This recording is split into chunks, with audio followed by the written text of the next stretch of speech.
آج کا موضوع انصاف کی روحانیت. اس کا عناوین سے بہت گہرا تعلق ہے.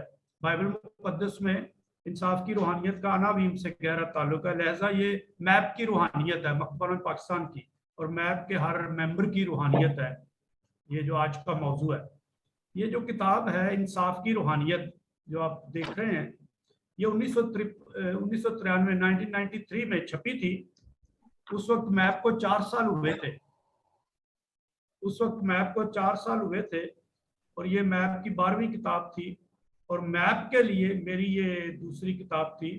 پہلے غریبوں کا مقدمہ تھا، اور پھر یہ کتاب 86 صفحے کی کتاب ہے، 86 پیجز، بہت چھوٹی سی کتاب ہے، اور 3 بار شائع ہوئی ہے.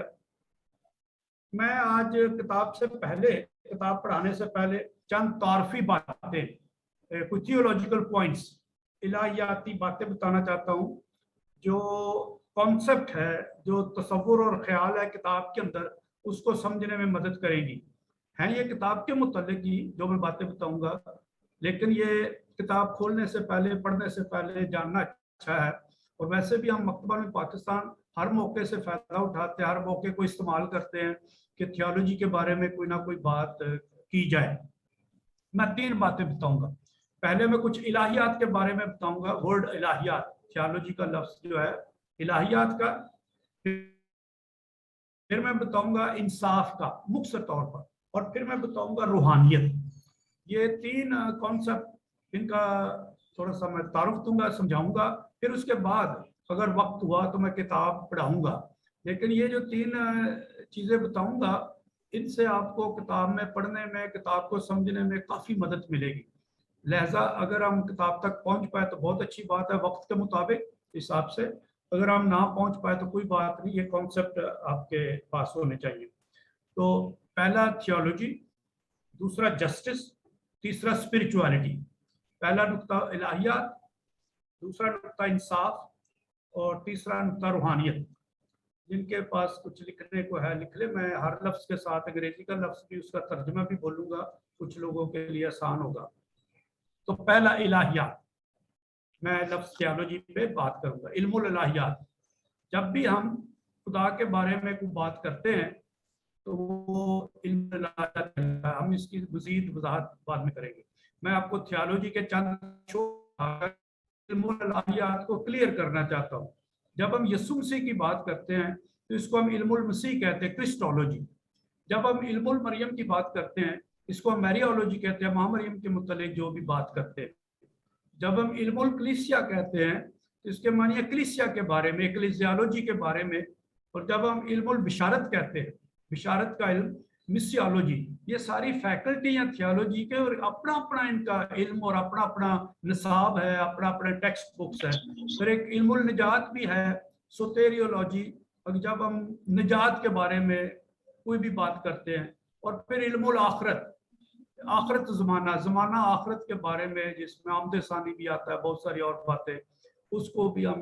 تو یہ مختلف علوم ہیں، الہیات کے علم ہیں، علیحدہ علیحدہ شعبے ہیں.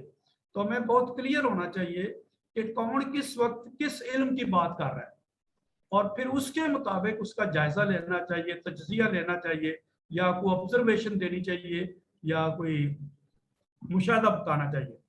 تو آج یہ جو علم الالہیات ہے، یہ جتنے بھی میں نے شعبے بتایا، ان میں سے ہر ایک میں ہوتا ہے، کیونکہ خدا ہر شعبے میں ہے. جب ہم یسوع مسیح کی بات کرتے ہیں، ماں مریم کی بات کرتے ہیں، کلیسیا کی بات کرتے ہیں، بشارت کی بات کرتے ہیں، نجات کی بات کرتے ہیں، آخرت کی بات کرتے ہیں، تو خدا تو ہر شعبے میں ہے. لہذا علم الالہیات اس میں بھی ہے، ہر شعبے کی علم الالہیات ہوتی ہے، لیکن تھوڑی سی فرق ہوتی ہے. اور وہ فرق ہمیں جاننا چاہیے. علم الآخرت کی الہیات فرق ہوگی، علم النجات کی الہیات فرق ہوگی، علم المسیح کی الہیات فرق ہوگی. خدا تو وہی ہے، لیکن اس شعبے میں اس کے عمل کرنے کا طریقہ، اور اس کو سمجھنے اور بتانے کا طریقہ، اور اس کی لینگویج، زبان، الفاظ فرق ہوتے ہیں.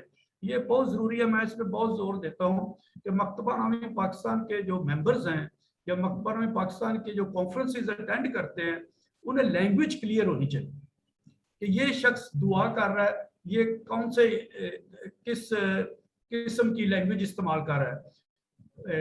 تو میں اس کو بار بار زور دیتا ہوں، جب تک آپ کو مکتبہ نامہ پاکستان کی یا تھیولوجی کی لینگویج، ٹرمینولوجی، اصطلاحات، الفاظ کی کلیئرٹی کے ساتھ، وضاحت کے ساتھ سمجھ نہ آئی اور آپ استعمال نہ کر پائے، اس وقت تک بات سمجھ نہیں آتی، جب تک آپ اس کا اظہار نہ کر پائے۔ چلو میں بات کو آگے بڑھاتا ہوں۔ ایک ہوتا ہے بائبل کی الہیات۔ بائبل کی الہیات کے معنی ہے کہ جو کچھ بائبل کے اندر تکوین سے مکاشفہ تک لکھا ہے، جب مکاشفہ بند ہوا سن 96 میں، 96 ایئر میں، یعنی پہلی صدی کے 4 سال پہلے جب مکاشفہ لکھا گیا، تو اس وقت تک تکوین سے لے کے مکاشفہ، اس کو ہم بائبل کی الہیات کہتے ہیں۔ اس الہیات میں بعد میں آنے والی کلیسیا کی الہیات شامل نہیں ہوتی، یہ صرف ببلیکل تھیولوجی ہوتی ہے، بائبل کی الہیات ہوتی ہے۔ کیتھولک بائبل کمیشن پاکستان نے 3 جلدیں بائبل کی الہیات پہ لکھی ہیں، الفابیٹیکل حروف ابجد کی لحاظ سے وہ چھپ چکی ہیں۔ تو بائبل کی الہیات تھوڑی سی فرق ہے۔ فرق کے معنی ہے کہ وہ بنیاد ہے، اس کے بعد سن 100 سے لے کر ایئر 100 AD سے لے کر جتنی بعد میں کلیسیا کی تھیولوجی آئی، وہ تھیولوجی کا حصہ ہے۔ لیکن ببلیکل تھیولوجی، بائبل کی الہیات وہ ہے جو بائبل کے اندر لکھی ہے اور تکوین سے مکاشفہ تک ہے، اس میں ہم بعد کی تھیولوجی نہیں ڈال سکتے۔ تو بائبل کی الہیات کا لفظ فرق ہے اور عام علم الہیات لفظ فرق ہے، اس میں کلیسیا کی تاریخ شامل نہیں۔ جب میں بائبل کی بات، الہیات کی بات کرتا ہوں، کوئی بھی مضمون ہو، کسی بھی مضمون پہ آپ نے بات چیت کرنی ہو یا مضمون لکھنا ہو، تو پہلے شریعت کی کتابوں کی الہیات دیکھتے ہیں کہ شریعت اس مضمون کے بارے میں کیا کہتی ہے۔ مثلا آج ہمارا مضمون ہے انصاف کی روحانیت، تو شریعت کی 5 کتابوں میں انصاف سے متعلق کیا لکھا ہے۔ پھر کتابیں آتی ہیں بائبل مقدس میں، تواریخی کتابیں، ہسٹوریکل بکس، یہ جو میں لفظ استعمال کر رہا ہوں، یہ بائبل مقدس کا جو پہلا صفحہ نکالے جہاں فہرست لکھی ہے کتابوں کی، وہاں ساری لکھی ہوئی ہیں۔ پہلے شریعت کی کتابیں ہیں، پھر تواریخی کتابیں ہیں۔ تواریخی کتابوں کے مطلب ہے ہسٹوریکل نیریٹیوز، تواریخی تذکرے، جن میں بادشاہوں کی باتیں ہیں، لوگوں کی باتیں ہیں، ذکر ہے، کہانیاں ہیں، واقعات ہے۔ تو اس جو سیکشن ہے جو جس میں ہسٹوریکل بکس آتی ہیں، تواریخ تھیولوجی کیا ہے، شریعت کی تھیولوجی کا زور فرق ہے اور ہسٹوریکل بکس کا زور فرق ہے تھیولوجی کا۔ اس کے بعد آتی ہے حکمت کی کتابیں، وزڈم لٹریچر، وزڈم بکس، اس میں 7 کتابیں ہیں ایوب سے شروع کر کے۔ تو ان کا ایک اپنا زور ہے علم الہیات پر کہ یہ حکمت کی کتابیں خدا کے متعلق کیا کہتی ہیں، خدا کو کیسے سمجھتی ہیں، کیسے سمجھاتی ہیں۔ تو وہ ہم پھر وزڈم تھیولوجی کہیں گے کہ وزڈم بکس کی، حکمت کی کتابوں سے جو تھیولوجی ابھرتی ہے وہ۔ اور اس کے بعد نبوت کی کتابیں آتی ہیں، انبیاء کرام کی، یہ ایک علیحدہ سیکشن ہے بائبل مقدس کے اندر۔ اور نبیوں کا خدا کے متعلق سمجھنے، خدا کے متعلق سمجھانے اور خدا کو عمل میں لانے کا ایک اور سٹائل ہے۔